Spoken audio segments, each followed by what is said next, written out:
साया और सन्नाटा। ये सर्दियों की एक खामोश रात थी जब आफताब अपने पुराने आबाई गांव पहुंचा।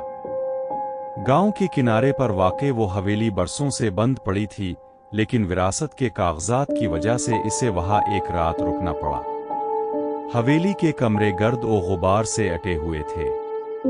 आफताब ने एक पुराने कमरे में बिस्तर लगाया और थकन की वजह से जल्द ही लेट गया। आधी रात के करीब इसे ऐसा महसूस हुआ जैसे कोई दीवार पर नाखून चुभो रहा हो। खुरेच, खुरेच, खुरेच। वो हड़बड़ा कर उठ बैठा। कमरे में गुप अंधेरा था सिवाय खिड़की से आने वाली हल्की सी चांदनी के। आवाज सामने वाली दीवार से आ रही थी जहां एक बहुत बड़ा पुराना आईना लटका हुआ था। आफताब ने हिम्मत जमा की और अपनी टार्च जलाई।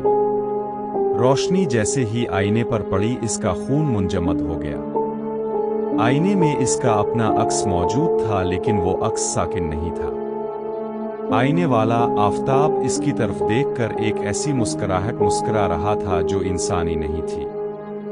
अचानक आईने वाले अक्स ने अपना हाथ उठाया और अंदर से शीशे पर दस्तक दी।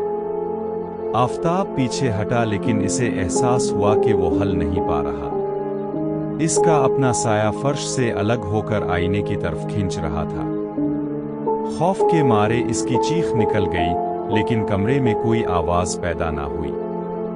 अगले ही लम्हे आईने वाले साये ने इसे अंदर खींच लिया और असल आफताब आईने के अंदर कैद हो गया। सुबह जब गांव वाले हवेली पहुंचे तो कमरा खाली था।